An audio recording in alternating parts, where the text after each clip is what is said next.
Hello. The proposition I will be refuting today isn't contrary to what people say about war. War is a necessity in the advancement of the world, socially and economically.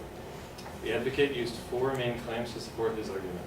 War solves domestic problems, war produces technological advancement, war brings medical advancement, and war has a beneficial economic factor.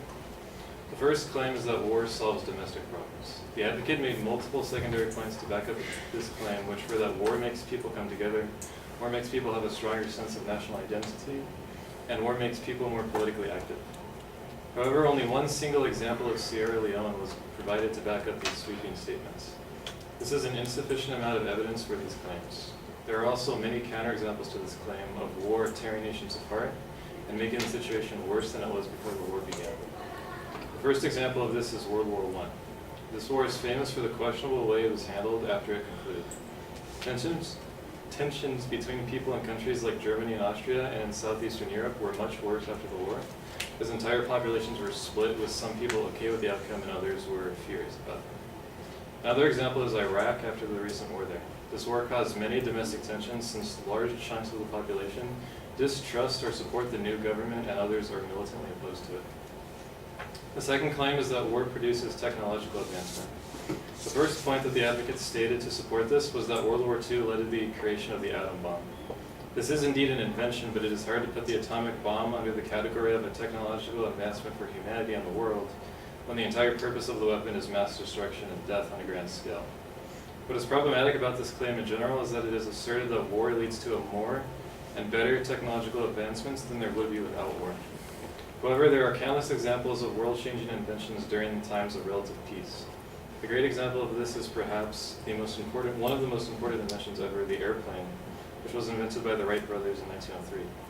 Other world-changing inventions during peacetime include radio broadcasting, television, and the automobile.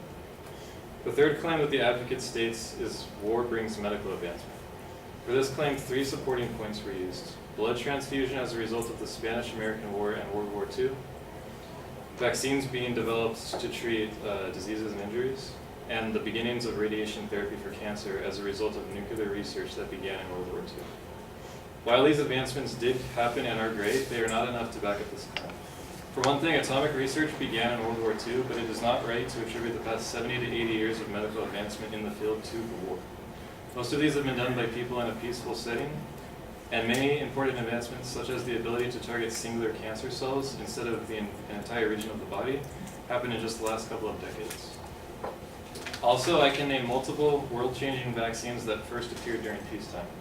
Three of these are the vaccine for tuberculosis in 1921, the vaccine for polio in 1952, and the vaccine for chickenpox in 1974. The fourth and final claim presented by the advocate was that war has a beneficial economic factor. The advocate used examples primarily from three countries: Japan after World War II, America after World War II, and South Korea after the Korean War. The problem with this claim is that the advocate attempted to tie these periods of economic growth to the wars that preceded these eras of growth. This is overlooking the real reason why the economic booms took place: population growth. There is a well-established correlation in the world of economics between population growth and economic growth, as long as the resources of the country can handle the extra people. After World War II, Japan had a boom in its population, and at the same time, they experienced a boom in economy. However, in the 1990s, the economy began to stagnate, and population, which had been growing steadily since World War II, leveled off.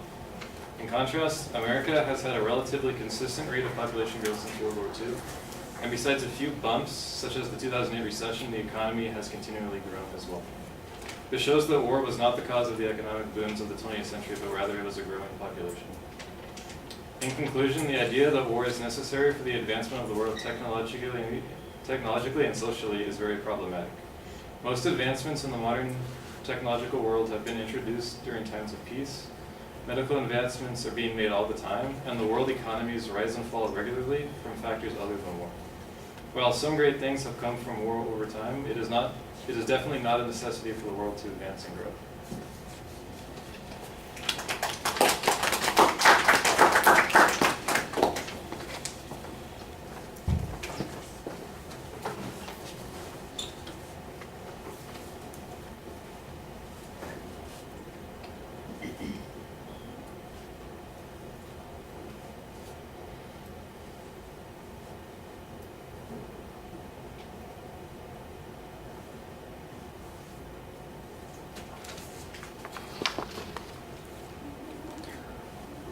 All right, structurally everything is fine. You've got a good preview. You mentioned what the supporting points are going to be. You're going after them one at a time, and that's pretty clear. The first argument suggests that there's insufficient evidence. They only have a single example.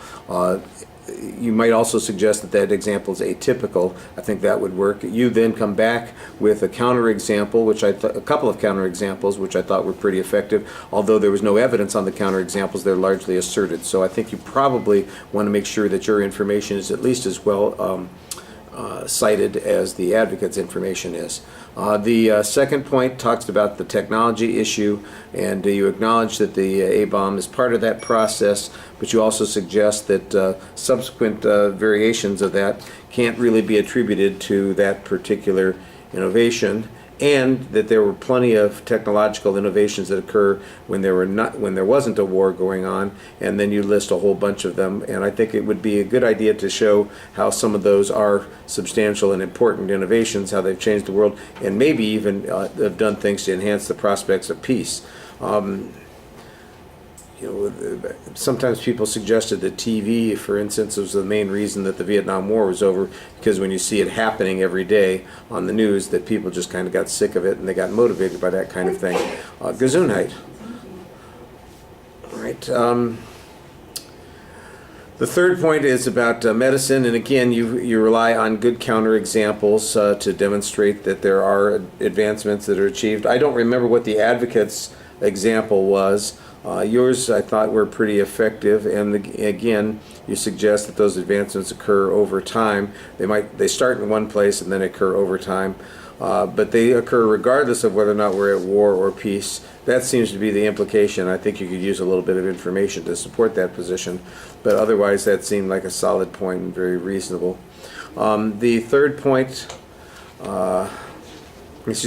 point makes a comparison between different countries, especially post-World War II, connecting economic booms to technological innovation or to the war or to some other factor. I think that there are other factors. I think you need to be a little bit clearer. I think there are some things in the American experience in Japan and in South Korea that suggest that intervention had more to do with the success here rather than just the discovery of a single product. I think maybe you need a multi-layered approach here, maybe multiple causes that you're talking about here.